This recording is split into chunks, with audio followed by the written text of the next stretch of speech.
আওয়ামী লীগকে নিষিদ্ধ করা হয়নি, বরং রাজনীতির নিরাপত্তার স্বার্থে নির্দিষ্ট কিছু সময়ের জন্য আওয়ামী লীগের কার্যক্রম স্থগিত করা হয়েছে বলে জানিয়েছেন অন্তর্বর্তী সরকারের প্রধান উপদেষ্টা অধ্যাপক মোহাম্মদ ইউনূস।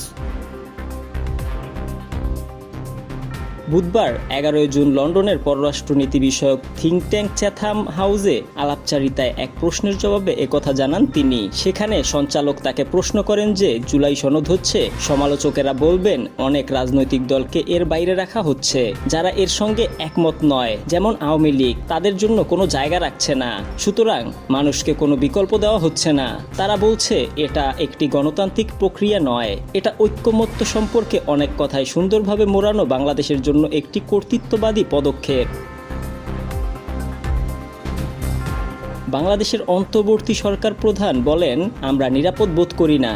তারা রাস্তায় বিক্ষোভ করে, লোকজনকে হুমকি দেয়। তারা ইতোমধ্যে এই অভ্যুত্থানের নেতাদের হুমকি দিয়েছে। সুতরাং দেশের নিরাপত্তা, দেশের রাজনীতির নিরাপত্তার জন্য জাতি সিদ্ধান্ত নিয়েছে যে নির্দিষ্ট কিছু সময়ের জন্য আওয়ামী লীগের কার্যক্রম স্থগিত থাকবে। এইটুকুই আমরা করেছি। আমরা আওয়ামী লীগকে নিষিদ্ধ করিনি। বিচার শেষ না হওয়া পর্যন্ত আওয়ামী লীগের কার্যক্রম স্থগিত থাকবে।